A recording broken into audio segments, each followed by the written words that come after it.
ನಮಸ್ತೆ ಫ್ರೆಂಡ್ಸ್, ಸವಿಪಾಕಶಾಲೆ ಚಾನೆಲ್ಗೆ ತಮಗೆಲ್ಲರಿಗೂ ಸ್ವಾಗತ. ನಾನಿವತ್ತು ಮಾಡ್ತಿರೋ ರೆಸಿಪಿ ಪೂರಿ ಮತ್ತು ಮಿಕ್ಸ್ ವೆಜಿಟೇಬಲ್ಸ್ ಹಾಗೂ ರೆಸಿಪಿನ ಮಾಡಿ ತೋರಿಸ್ತಾ ಇದ್ದೀನಿ.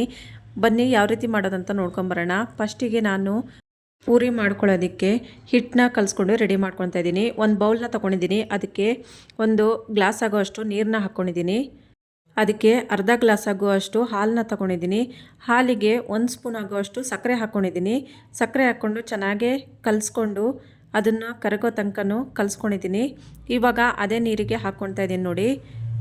ಇವಾಗ ಅರ್ಧ ಟೀ ಸ್ಪೂನ್ ಆಗುವಷ್ಟು ಪುಡಿ ಉಪ್ಪನ್ನ ಹಾಕ್ಕೊಂಡಿದ್ದೀನಿ. 2 ಕಪ್ ಆಗುವಷ್ಟು ಗೋಧಿ ಹಿಟ್ಟನ್ನ ತೊಗೊಂಡಿದ್ದೀನಿ ಆಶೀರ್ವಾದ.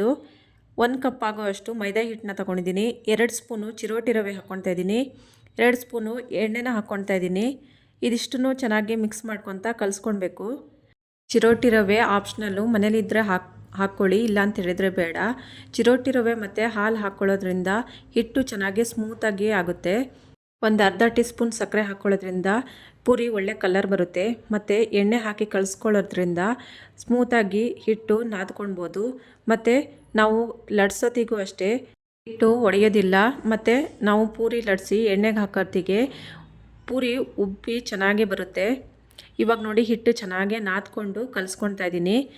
ಹಿಟ್ಟು ಕಲಿಸ್ಕೊಂಡಿದ್ದಾಗಿದೆ. ಇದನ್ನ ಇವಾಗ ಒಂದು ಪ್ಲೇಟ್ನ ಮುಚ್ಚಿ ಅರ್ಧ ಗಂಟೆ ಇದನ್ನು ನೆನೆಯೋಕ್ಕೆ ಬಿಟ್ಬಿಟ್ಟು ಅಷ್ಟರೊಳಗೆ ನಾವು ಸಾಗುನ ರೆಡಿ ಮಾಡ್ಕೊಳ್ಳೋಣ.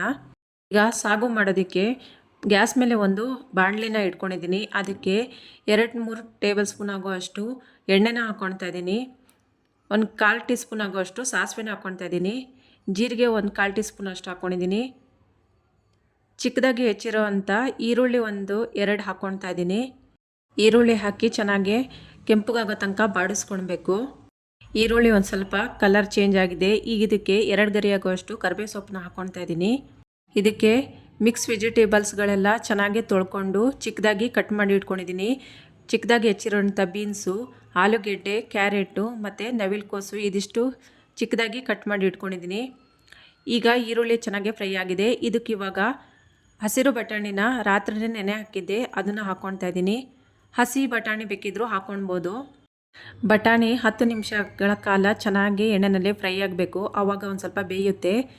ಈಗ ಇದಕ್ಕೆ ಚಿಕ್ಕದಾಗಿ ಹೆಚ್ಚಿಟ್ಟಿರುವಂತಹ ಬೀನ್ಸ್ ಹಾಕ್ಕೊಳ್ತಾ ಇದ್ದೀನಿ. ನವಿಲುಕೋಸನ್ನ ಹಾಕ್ಕೊಳ್ತಾ ಇದ್ದೀನಿ. ಕ್ಯಾರೆಟ್ ಚಿಕ್ಕದಾಗಿ ಹೆಚ್ಚಿಟ್ಟಿರುವಂಥದ್ದು ಹಾಕ್ಕೊಳ್ತಾ ಇದ್ದೀನಿ. ಇದಿಷ್ಟನ್ನು ಹಾಕ್ಕೊಂಡು ಎಣ್ಣೆಯಲ್ಲಿ ಚೆನ್ನಾಗಿ ಹುರ್ಕೊಳ್ಬೇಕು. ಇದಿಷ್ಟು ತರಕಾರಿಗಳು ಒಂದು ಸ್ವಲ್ಪ ಹೊತ್ತು ಬೇಯಬೇಕು.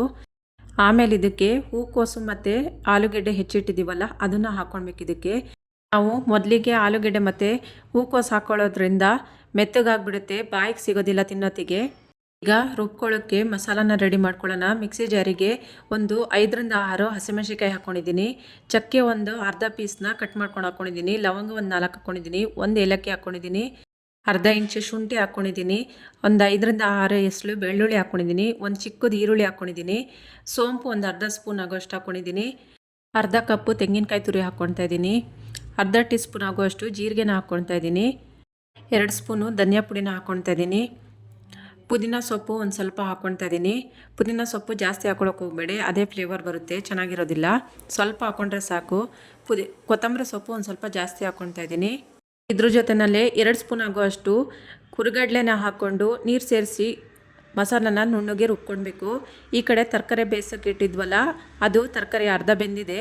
ಈಗ ಇದಕ್ಕೆ ಚಿಕ್ಕದಾಗಿ ಕಟ್ ಮಾಡಿರುವಂತಹ ಆಲೂಗೆಡ್ಡೆ ಮತ್ತು 1 ಕಪ್ ಆಗುವಷ್ಟು ಹೂಕೋಸನ್ನ ಚಿಕ್ಕದಾಗಿ ಕಟ್ ಮಾಡಿ ಇಟ್ಕೊಂಡಿದ್ದೆ, ಇದನ್ನು ಹಾಕ್ಕೊಳ್ತಾ ಇದ್ದೀನಿ. ಹಾಕ್ಕೊಂಡು ಒಂದು ಸತಿ ಚೆನ್ನಾಗಿ ಮಿಕ್ಸ್ ಮಾಡ್ಕೊತ ಕಲಿಸ್ಕೊಳ್ಬೇಕು. ತರಕಾರಿ ನಾವು ಈ ರೀತಿಯಾಗಿ ಪಾತ್ರೆನಲ್ಲಿ ಬೇಯಿಸ್ಕೊಳ್ಳೋದ್ರಿಂದ ತುಂಬಾ ರುಚಿಯಾಗಿರುತ್ತೆ. ಕುಕ್ಕರ್ನಲ್ಲಿ ಬೇಕಿದ್ದರೂ ಬೇಯಿಸ್ಕೊಬೋದು, ಆದರೆ ಒಂದೇ ವಿಷಲ್ ಓಡಿಸ್ಕೊಳ್ಬೇಕು. ಈಗ ಇದಕ್ಕೆ 1/4 ಟೀ ಸ್ಪೂನ್ ಆಗುವಷ್ಟು ಅರಿಶಿನ ಪುಡಿ ಹಾಕ್ಕೊಳ್ತಾ ಇದ್ದೀನಿ. ಅರ್ಧ ಟೀ ಸ್ಪೂನು ಉಪ್ಪು ಹಾಕ್ಕೊಂಡಿದ್ದೀನಿ. ಇದಿಷ್ಟನ್ನು ಚೆನ್ನಾಗಿ ಕಲಿಸ್ಕೊಂಡು ಮಿಕ್ಸ್ ಮಾಡ್ಕೊಳ್ಳೋಣ. ಇವಾಗ ಇದಕ್ಕೆ 1 ಗ್ಲಾಸ್ ಆಗುವಷ್ಟು ನೀರನ್ನ ಹಾಕ್ಕೊಳ್ತಾ ಇದ್ದೀನಿ.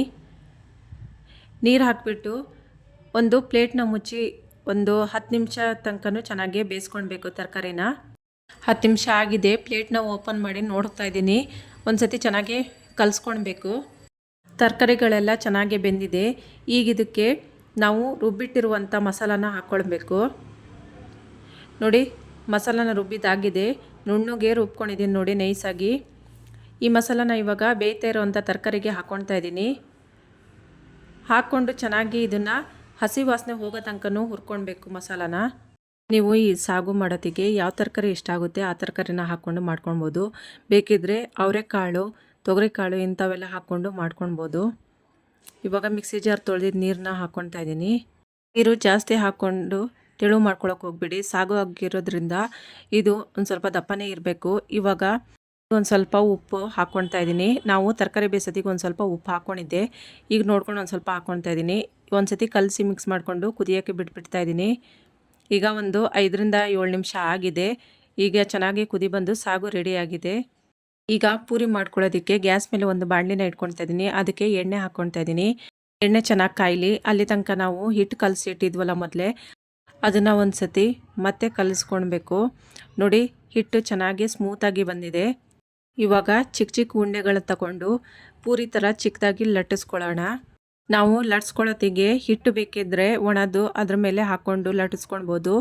ಜಾಸ್ತಿ ಹಿಟ್ಟಾಕಿ ಲಟ್ಸ್ಕೊಳಕ್ಕೆ ಹೋದರೆ ನಾವು ಎಣ್ಣೆಯಲ್ಲಿ ಪೂರಿ ಬಿಡ್ತೀವಲ್ಲ, ಆವಾಗ ಎಣ್ಣೆಯಲ್ಲಿ ಉದುರು ಹಿಟ್ಟೆಲ್ಲ ಬಿದ್ದು ಗಲೀಜಾಗಿ ಕಪ್ಪಗಾಗಿಬಿಡುತ್ತೆ. ಅದಕ್ಕಾಗಿ ನಾವು ಹಿಟ್ಟು ಕಲಸೋತ್ತಿಗೆ ಲಾಸ್ಟಿಗೆ ಎಣ್ಣೆ ಸೌರಿಡ್ತೀವಲ್ಲ, ಆ ಸೌರಿದ ಎಣ್ಣೆನೇ ಸಾಕಾಗುತ್ತೆ ಲಟ್ಸೋತ್ತಿಗೆ. ಚೆನ್ನಾಗಿ ಲಟ್ಟಿಸ್ಕೊಳ್ಬೋದು ಹಿಟ್ಟಿಲ್ದಂಗೆ. ಇವಾಗ ಎಣ್ಣೆನೂ ಚೆನ್ನಾಗಿ ಕಾದಿದೆ ನೋಡಿ. ಒಂದು ಚಿಕ್ಕ ಪೀಸ್ ಹಾಕಿ ನೋಡ್ತಾ ಇದ್ದೀನಿ. ಚೆನ್ನಾಗಿ ಎಣ್ಣೆ ಕಾದಿದೆ. ನಾನು ಒಂದು 5-6 ಉಂಡೆನ ತಗೊಂಡು ಹಿಟ್ಟನ್ನ ಲಟ್ಸಿಟ್ಕೊಂಡಿದ್ದೀನಿ. ಅದನ್ನು ಒಂದೊಂದಾಗಿಯೇ ಎಣ್ಣೆಯಲ್ಲಿ ಬಿಟ್ಕೊಳ್ತಾ ಇದ್ದೀನಿ. ನೋಡಿ, ಎಣ್ಣೆಗೆ ಪೂರಿ ಬಿಟ್ಟಿದಾಗ ಮೇಲ್ಗಡೆಯಿಂದ ನಾವು ಎಣ್ಣೆನ ಈ ಥರ ಹಾಕ್ತಾ ಇರಬೇಕು. ಆವಾಗ ಪೂರಿ ಚೆನ್ನಾಗಿ ಉಬ್ಬಿ ಬರುತ್ತೆ. ಇವಾಗಿದು ಒಂದಾಗಿದೆ. ಇನ್ನೊಂದು ಇವಾಗ ಹಾಕ್ಕೊಳ್ತಾ ಇದ್ದೀನಿ ನೋಡಿ. ಹಾಕ್ಕೊಂಡು ಮೇಲ್ಗಡೆಯಿಂದ ಮತ್ತೆ ಎಣ್ಣೆನ ಹಾಕ್ಕೊಳ್ತಾ ಇರಬೇಕು. ಆವಾಗ ಪೂರಿ ಚೆನ್ನಾಗಿ ಉಬ್ಬಿ ಬರುತ್ತೆ. ಈಗ ಉಳಿದಿರೋ ಪೂರಿಗಳನ್ನೆಲ್ಲ ಇದೇ ಥರ ನಾನು ಎಣ್ಣೆಯಲ್ಲಿ ಕರಿತಾ ಇದ್ದೀನಿ. ಈಗ ಸಾಗು ಜೊತೆಯಲ್ಲಿ ಪೂರಿ ತಿನ್ನೋದಕ್ಕೆ ರೆಡಿಯಾಗಿದೆ.